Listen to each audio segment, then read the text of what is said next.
मेरी जैफा देखकर मुस्की न मारो तुम, मेरी जैफा देखकर मुस्की न मारो तुम, और रहता है सोना सोना ही गलने के बाद भी।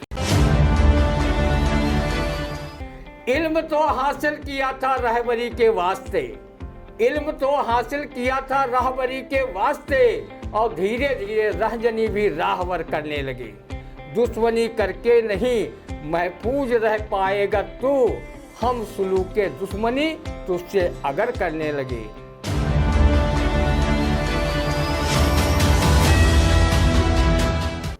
नमस्कार, स्वागत है आप सभी का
लगे। रंदा भी एक बार दुबई की सैर करना चाहता था। इसके लिए वो वीज़ा परमिट बनवाने का मन बना रहा था, लेकिन जब से वो सोने के तस्करों वाली घटना घटी है तब से उसने वहां जाने का इरादा ही छोड़ दिया है। रंदा कोई आजम खां जैसा बड़ा नेता तो है नहीं जो अमेरिका में सुरक्षा जांच के नाम पर सुरक्षा अधिकारियों से अपने कपड़े उतरवाकर जांच करवाए। तस्कर हमेशा तस्करी करने के लिए नई नई विधियां ईजाद करते रहते हैं, लेकिन जो इस बार विधि अपनाई वो वास्तव में चौंकाने वाली है।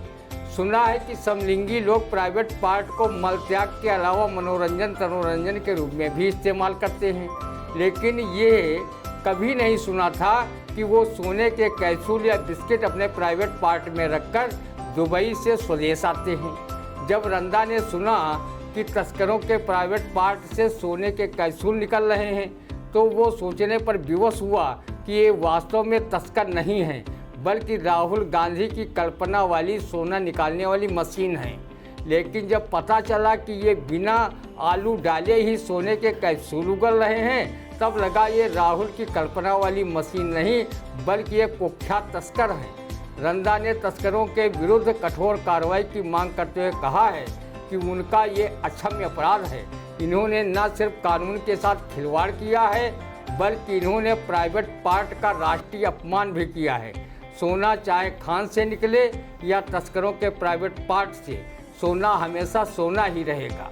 इस बात की तस्दीक शायर महफूज रहमानी ने अपनी इस शेर से की है। मेरी जैफा देखकर मुस्की न मारो तुम, मेरी जैफा देखकर मुस्की न मारो तुम।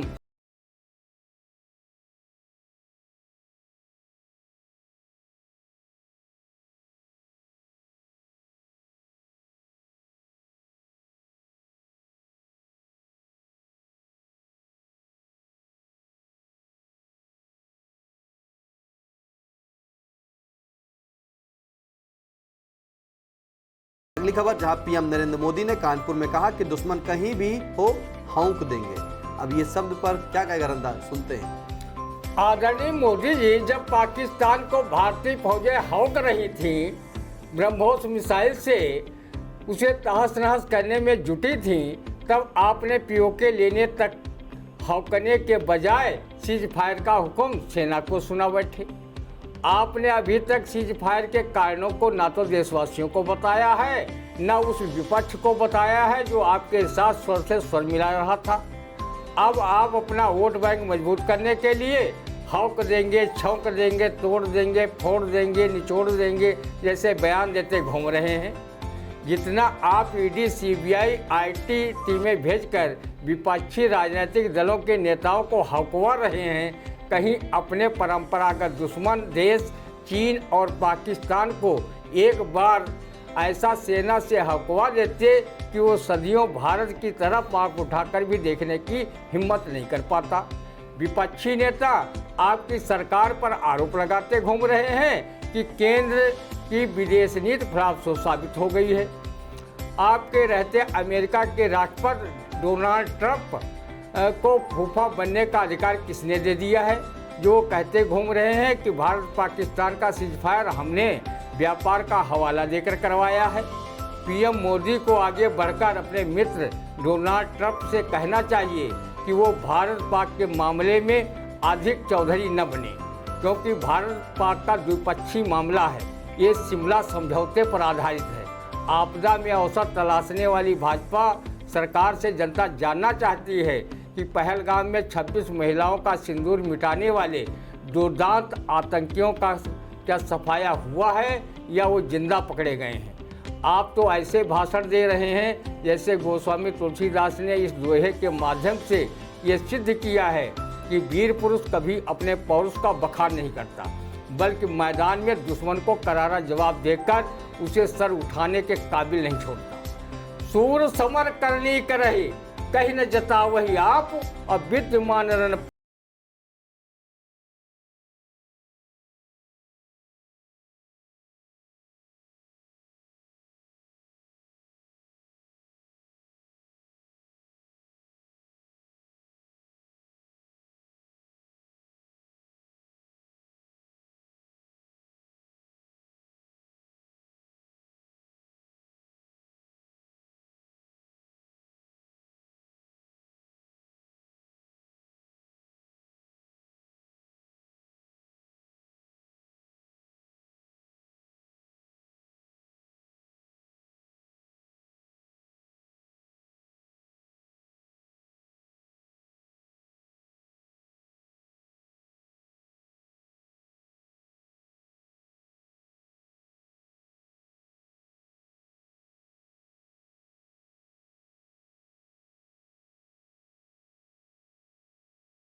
जब तक 30-40% का कमीशन का खेल सरकारी निर्माण विकास कार्यों में चलता रहेगा, तब तक पुल पुलिया, सरकारी इमारतें व स्कूल ढहता रहेगा।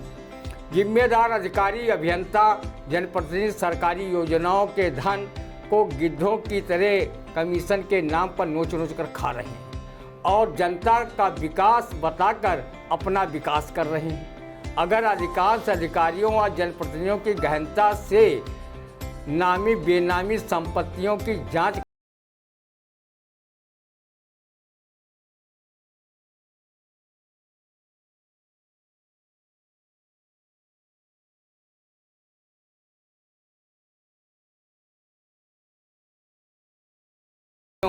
को होते देखकर भी सही ढंग से विरोध नहीं करती है।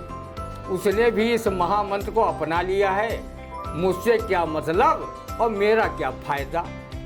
अगर छोटे मोटे राजनीतिक दल या सामाजिक संगठन आवाज़ भी उठाते हैं तो शासन प्रशासन में बैठे लोग उसकी आवाज़ को अपने दमन चक से दबाने का काम करते हैं।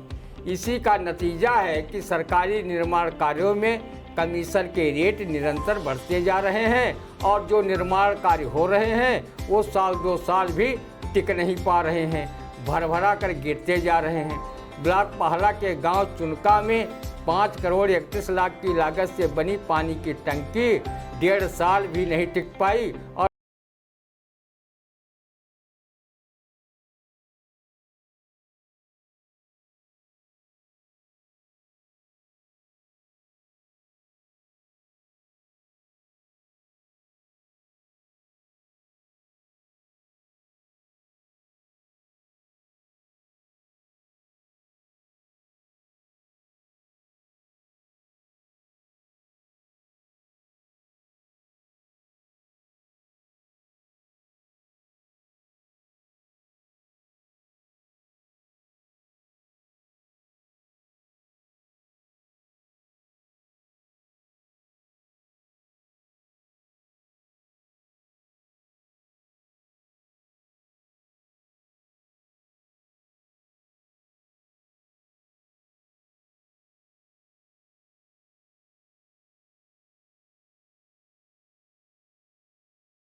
आपकी, नजर हमारी। देखते रहिए आई इंडिया।